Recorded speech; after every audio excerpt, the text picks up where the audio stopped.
আসসালামু আলাইকুম ওয়া রাহমাতুল্লাহ। নিউজ বিডি 30-এ আপনাদের শুভেচ্ছা ও স্বাগত জানিয়ে শুরু করছি। যুক্তরাষ্ট্রের ইন্দো প্যাসিফিক স্ট্র্যাটেজির লক্ষ্য বাংলাদেশের জনগণের সার্বজনীন মুক্তি।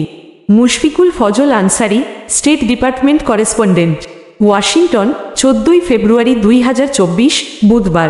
যুক্তরাষ্ট্রের ইন্দো প্যাসিফিক স্ট্র্যাটেজির অন্যতম লক্ষ্য হল বাংলাদেশের জনগণের সত্যিকারের সার্বজনীন মুক্তি নিশ্চিত করা। বুধবার ওয়াশিংটনের স্টেট ডিপার্টমেন্টের ফরেন প্রেস সেন্টারে ইন্দো প্যাসিফিক স্ট্র্যাটেজির 2 বছর পূর্তি উপলক্ষে আয়োজিত এক বিশেষ ব্রিফিংয়ে বাংলাদেশে চলমান কর্তৃত্ববাদী শাসন ব্যবস্থা প্রসঙ্গে যুক্তরাষ্ট্রের অবস্থান সম্পর্কে প্রশ্ন করা হলে এ মন্তব্য করেন bureau of south and central Asian অ্যাফেয়ার্সের deputy assistant secretary Afrin Akter.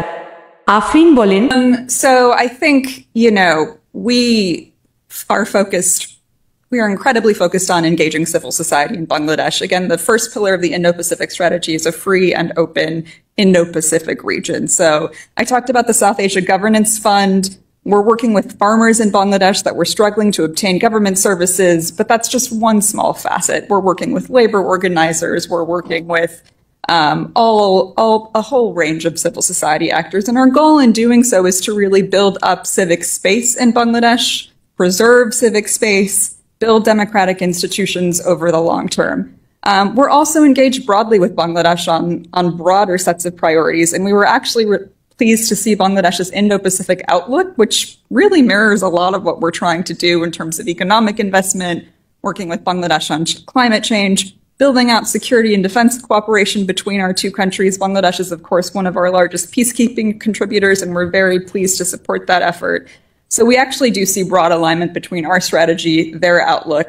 But in response to your question on how we're going to continue to engage on the democracy and human rights issues moving forward, again, our focus is really civil society. আমরা নাগরিক সমাজের প্রতিনিধিদের সম্পৃক্ত করে বাংলাদেশে বিস্তৃত পরিসরে কাজ করে যাচ্ছি। বিস্তৃত পরিসরে এই কাজ করার লক্ষ্য হচ্ছে বাংলাদেশে সত্যিকার অর্থে জনগণের অধিকার নিশ্চিত করা, তাদের অধিকার সংরক্ষণ করা এবং দীর্ঘমেয়াদে গণতান্ত্রিক প্রতিষ্ঠানগুলোকে শক্তিশালী করা। বিশেষ এই ব্রিফিংয়ে উপস্থিত ছিলেন deputy assistant secretary of east Asia and Pacific affairs Camille Dawson.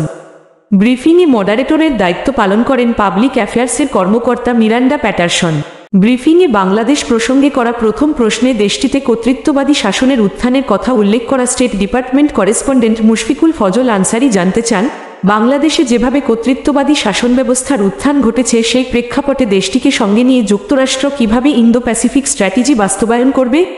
কয়েক বছর ধরে আমরা ইন্দো প্যাসিফিক স্ট্র্যাটেজি সম্পর্কে প্রধানমন্ত্রীর কাছ থেকে করা সমালোচনা শুনেছি।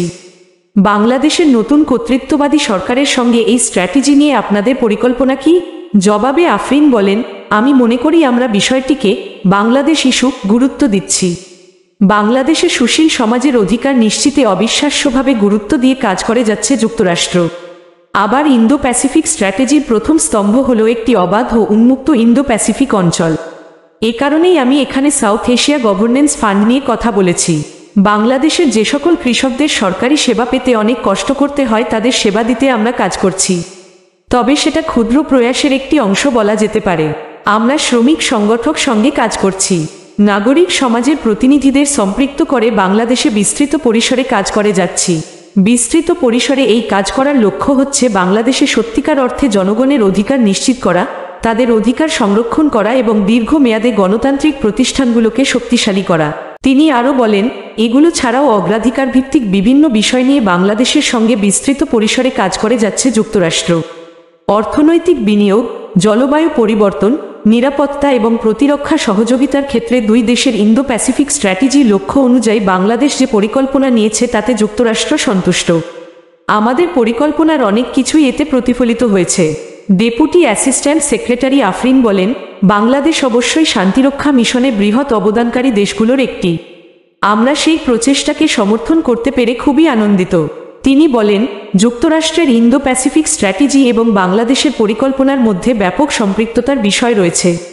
গণতন্ত্র এবং মানবাধিকার ইস্যু এগিয়ে নিতে যুক্তরাষ্ট্র কিভাবে প্রচেষ্টা অব্যাহত রাখবে, আপনার এই প্রশ্নের জবাবে বলতে চাই, আমরা সত্যিকার অর্থে নাগরিক সমাজের অধিকার নিশ্চিতের বিষয়টিতে গুরুত্ব দিচ্ছি। অপর এক প্রশ্নে এই প্রতিবেদক জানতে চান, বাইডেন প্রশাসন বাংলাদেশের জনগণের ইচ্ছা বাস্তবায়নে কাছে থাকার অঙ্গীকার করেছিল।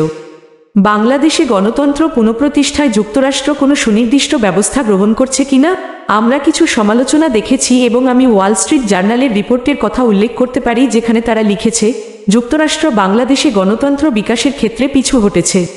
তাহলে এখন আপনার অবস্থান কি? গণতন্ত্র ও ভোটের অধিকার এবং মানবাধিকার সমুন্নত রাখার জন্য আমরা বাংলাদেশে অনেক লিভারেজ প্রচেষ্টা লক্ষ্য করেছি। জবাবে আফরিন বলেন, আমি আবার আগের কথায় ফিরে যাচ্ছি। আমরা সত্যিকার অর্থে চাই বাংলাদেশে গণতান্ত্রিক প্রতিষ্ঠানগুলোকে শক্তিশালী করতে। এই প্রতিষ্ঠানগুলোই দেশের গণতন্ত্রকে প্রতিষ্ঠিত করবে। এই লক্ষ্য সামনে নিয়ে আমরা মিডিয়া নিয়ে কাজ করছি এবং বাংলাদেশে গণমাধ্যমের স্বাধীনতা নিশ্চিতে ব্যাপক মাত্রায় কাজ চলমান রয়েছে। গণতান্ত্রিক প্রতিষ্ঠানগুলোকে শক্তিশালী করার জন্য অন্যান্য কাজের মধ্যে আমরা সুশীল সমাজ এবং শ্রমিক নেতাদের সঙ্গে কাজ করছি। এই কাজগুলো দীর্ঘমেয়াদে বাংলাদেশের গণতান্ত্রিক উত্তরণে সহায়ক হবে। এই ধরনের ব্রেকিং নিউজ পেতে অবশ্যই আমাদের চ্যানেলটি সাবস্ক্রাইব করতে ভুলবেন না। আল্লাহ হাফেজ।